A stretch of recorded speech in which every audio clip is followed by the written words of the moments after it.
सचिव बनाए गए हैं। सीएस बनने के बाद निरंजन आर्य ने कहा कि लोक कल्याणकारी योजनाओं को आम जन तक पहुंचाया जाएगा और प्रशासनिक मशीनरी को चुस्त दुरुस्त किया जाएगा।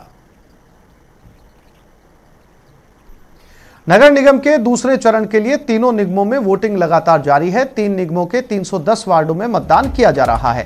लोग मास्क के साथ मतदान के लिए पहुंच रहे हैं।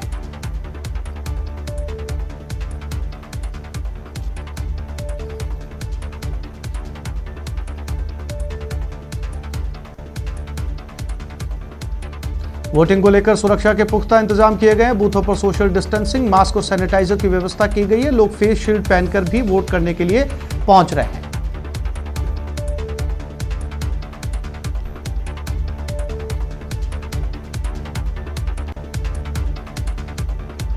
दूसरे रण में वोटिंग के कई रंग दिखे। महिलाओं में जबरदस्त जोश नजर आया। बुजुर्गों ने भी जमकर मतदान किया, साथ ही दिव्यांगों ने भी वोट डाला।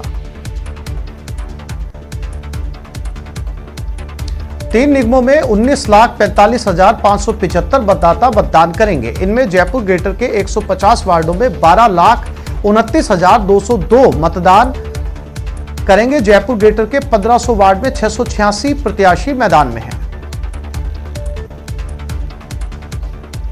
जोधपुर साउथ नगर निगम में भी वोटिंग जारी है। कुल 80 वार्डों में 3,40,056 मतदाता मतदान करेंगे। कुल 312 प्रत्याशी मैदान में हैं। कोटा साउथ के मतदाताओं में उत्साह देखने को मिल रहा है। साउथ नगर निगम के 80 वार्ड में चुनाव हो रहे हैं। इसके लिए 289 प्रत्याशी मैदान में हैं। कोटा साउथ में स्पीकर ओम बिरला सबसे पहले मतदान करने पहुंचे। स्पिंडल स्कूल के बूथ नंबर 2 पर सुबह सुबह स्पीकर ओम बिरला ने वोट कास्ट किया। वोट कास्ट के बाद ओम बिरला ने कहा कि लोकतंत्र को मजबूत करने का यह अच्छा मौका है।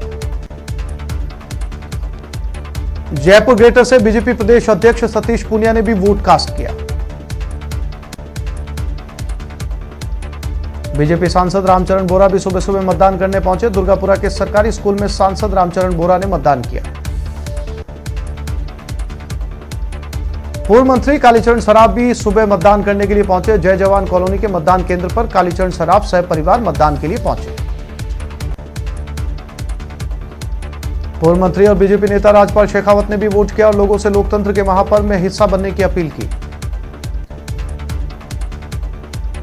निगम चुनाव के दूसरे चरण में भी मतदाताओं में उत्साह देखा जा रहा है। सुबह 7:30 बजे से ही मतदान के लिए बूथ पर मतदाता पहुंच गए।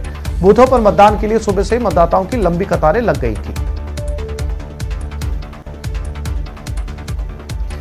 मतदान को लेकर बुजुर्गों में जबरदस्त उत्साह देखने को मिल रहा है। दूसरे चरण में बुजुर्ग मतदाता युवाओं को मात देते नजर आए। युवाओं से लेकर बुजुर्ग तक मतदान करने के लिए अपने अपने मतदान केंद्र पहुंचे। निगम चुनाव में मतदान को लेकर महिलाओं में भी जबरदस्त उत्साह देखा गया। बूथों पर महिलाओं की लंबी कतारें देखी गई। चुनाव में वोट डालने में दिव्यांग भी पीछे नहीं रहे। वोटिंग में बढ़ चढ़कर हिस्सा लिया। कोई व्हीलचेयर पर लोकतंत्र का फर्ज निभाने पहुंचा तो कोई परिवार के साथ। पूर्व मुख्यमंत्री वसुंधरा राजे ने ट्वीट कर लोगों से मतदान की अपील की। ट्वीट कर उन्होंने लिखा कि मतदान आपका अधिकार ही नहीं, नैतिक कर्तव्य भी है और इस लोकतंत्र के पर्व में भागीदारी निभाएं। कोटा दक्षिण में मतदान के चलते सुरक्षा व्यवस्था कड़ी की गई है। शहर में प्रवेश करने वाले 7 बाहरी मार्ग समेत ग्रामीण से शहर में स्थानों पर नाकाबंदी कड़ी कर दी गई। पुलिस नाकेबंदी केंद्र बनाकर चेकिंग कर रही है। पुलिस ने 622 बूथों में से संवेदनशील बूथों में अतिरिक्त पुलिस का जाब्ता तैनात किया है। गुर्जर आंदोलन को लेकर भरतपुर के बयाना में प्रशासन पूरी तरह से सतर्क है। आंदोलन से निपटने के लिए बयाना पहुंचे आईजी संजीव नार्जरी ने प्रशासनिक अधिकारियों के साथ बैठक की और आवश्यक दिशा निर्देश दिए। कोटा साउथ नगर निगम में मतदान जारी है। कोटा दक्षिण निगम के 80 वार्डों में सुबह 10 बजे तक 18% से मतदान हुआ। धीरे धीरे मतदान केंद्रों पर मतदाताओं की भीड़ बढ़ रही है। गुर्जर समाज के एक गुट की सरकार से वार्ता सफल रही। 14 बिंदुओं पर सरकार के साथ सहमति बनी। सरकार ने 7 दिन का समय मांगा। हिम्मत सिंह बोले, अब आंदोलन की जरूरत नहीं है।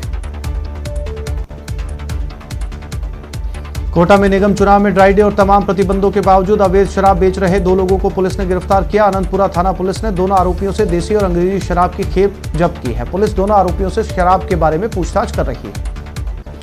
कोटा के उद्योग नगर थाना इलाके के धाकड़ खेड़ी के पास बाइक अनियंत्रित होकर गाय से टकरा गई। हादसे में बाइक सवार युवक गंभीर रूप से घायल हो गया।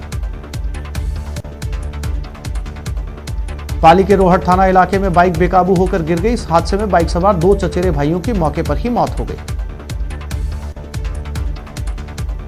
अलवर में कोरोना संक्रमण के बावजूद बच्चों को पोलियो की खुराक पिलाई जाएगी। चिकित्सा एवं स्वास्थ्य विभाग की ओर से पल्स पोलियो अभियान की शुरुआत की गई।